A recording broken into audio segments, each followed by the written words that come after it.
Okay sir, நீங்க சொல்றீங்க அதான் வெற்றி பெறணும்னு சொல்றீங்க, அது வெற்றி அடையும் அப்படிங்கிறது சொல்றீங்க. ஆனா வந்து எடப்பாடி பழனிசாமி இது தொடர்பா எந்த விதமான கருத்துமே இதுவரை சொல்லலை. இவங்க 3 பேரும் தான் சொல்லிட்டு இருக்காங்க, அமமுக. இல்ல அதுதான் சார், எடப்பாடி பழனிசாமியினுடைய அந்த பிடிவாதமான போக்கு என்பது ஒரு தேர்தலிலே ஒரு அடி வாங்குகிற பொழுதுதான் ஒரு மறுபரிசீலனைக்கு வரும் என்று நான் நம்புகிறேன். அவர் தொடர்ந்து தோல்வி, அதாவது அதிமுகவை தோற்றுவித்த திரு எம்ஜிஆர் அவர்கள் அதை கட்சி காப்பாற்றிய திரு ஜெயலலிதா இவர்களுடைய நோக்கம் என்பது திமுகவை ஆட்சியிலிருந்து அகற்றி மக்களுக்கு ஒரு நல்லாட்சி தர வேண்டும் என்கிறதுதான். அதற்கான சாத்தியக்கூறு இல்லை என்று உணர்கிற பொழுது ஒன்றுபட வேண்டும் என்று கருதுவார்கள், எண்ணுவார்கள், இணைவார்கள் என்பதுதான் என்னோட பார்வை கருத்து. இப்போ பிஜேபி கூட்டணியிலிருந்து முறிஞ்சுட்டேன்னு சொல்றாங்க. நேற்று கூட வந்து மற்ற பல்வேறு பிரச்சனைகள், ஆளுநர் பிரச்சனைகள் எல்லாம் கொஞ்சம் ஒரு ஹார்ஷா கொஞ்சம் கருத்துக்களை ஜெயக்குமார் மற்றும் சிலர் வந்து அந்த அதிமுகவில் வந்து தெரிவிக்க இப்ப ஆரம்பிச்சிருக்காங்க. இது இந்த பிஜேபியை முறிச்சுக்கிட்டதுனால இப்போ அதிமுகவோட அந்த வாக்கு வங்கி அப்படிங்கிறது, இந்த சிறுபான்மையர் வாக்கு வந்து மீண்டும் அதிமுகவுக்கு வரும் மற்றும் இந்த வாக்கு வங்கி தக்க வைக்கப்படும். அது எந்த அணி தக்க வைக்கப்படும் நீங்கள் சொன்ன மாதிரி தேர்தலில் தெரிய வரும். இருந்த போது அந்த வாக்கு மாற்றங்கிறது நிகழும் நினைக்கிறீங்களா சார் தேர்தலில்? திரு எடப்பாடி பழனிசாமியை நம்பி சிறுபான்மை மக்கள் ஒட்டுமொத்தமாக வாக்களிப்பார்கள் என்று நான் கருதவில்லை. இன்றைக்கும் கூட பாஜகவிலிருந்து நாங்கள் விலகிவிட்டோம் என்று சொன்னாலும் பாஜகவிற்கு நேர் எதிரடையாக ஒரு வலிமையான எதிர்ப்புணர்வை, கருத்துக்களை இன்னும் திரு எடப்பாடி பழனிசாமியும் அவர்களை சார்ந்தவர்களோ வெளிப்படுத்தவில்லை.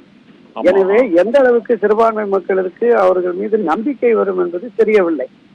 இன்னொன்று, நடைபெறப்போவது நாடாளுமன்ற தேர்தல். இந்த நாடாளுமன்ற தேர்தலிலே யார் பிரதமர் வேட்பாளர் என்பதை அறிவித்தால்தான் வாக்காளர்கள் நிச்சயமாக வாக்களிப்பார்கள். தமிழ்நாட்டை பொறுத்தளவுல சட்டமன்ற தேர்தலுக்கு ஒரு நிலைப்பாடு, நாடாளுமன்ற தேர்தலுக்கு ஒரு நிலைப்பாடு என்றுதான் நம்முடைய தமிழக வாக்காளர்கள் முடிவெடுப்பார்கள். அந்த வரலாறு அப்படிதான் இருக்கு. நிச்சயமா 1980 மரியாதைக்குரிய திரு எம்ஜிஆர் அவர்கள் ஆட்சியில் இருந்த காலத்திலேயே 80 நாடாளுமன்ற தேர்தலில் மிகப்பெரிய தோல்வி, 2 இடம் தான் வெற்றி பெற முடிஞ்சது. ஆனால் 5 மாதத்தில் நடைபெற்ற சட்டப்பேரவை பொதுத் தேர்தல் திரு எம்ஜிஆர் அவர்கள் மீண்டும் முதலமைச்சராக தேர்ந்தெடுக்கப்படுகிறார். அப்ப அந்த பார்வை என்பது தமிழக மக்களுக்கு இருப்பதால் திரு எடப்பாடி பழனிசாமி யாரை முன்னிறுத்தி வாக்கு கேட்பார், யார் பிரதமர் என்று சொல்லுவார். அப்படிப்பட்ட ஒரு சிக்கல்.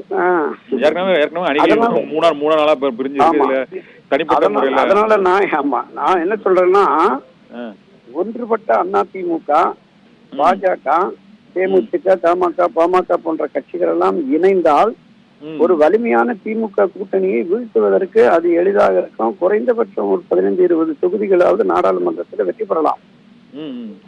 அப்படி இல்லாத பட்சத்தில் 3 அணிகளாக பிரிந்து நிற்கும் பொழுது ஒரு மிகப்பெரிய பின்னடைவு, தோல்வி இருக்கும். திமுக அணி எளிதில் வெற்றி பெற்றுவிடும். வாக்குகள் பிரிகிறது இல்லையா? 3 அணியை விடவும் ஒரு வலிமையான அணியா நாம் தமிழர் சீமானும் களத்துல நிக்கிறார். 8-10% அளவுக்கு.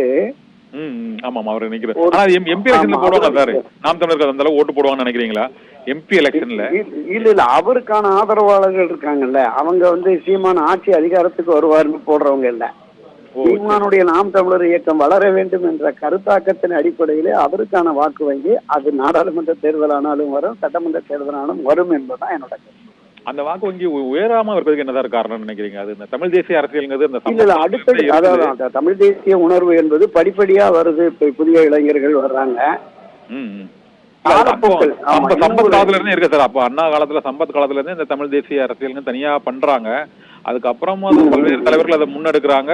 நம்ம மாப்போசில இருந்து பல்வேறு முதல் தலைவர்கள் முன்னெடுத்து இப்போது வரை எடுத்தாலுமே அதுல ஒரு குறிப்பிட்ட லெவல்ல ஸ்டாக்னன்ட் ஆகுது. அதுக்கு மேல அது போகாம இருக்கிறதுக்கு என்ன காரணம் நினைக்கிறீங்க சார்? ஏன்னா உச்சகட்டமா ஆயிருக்காது.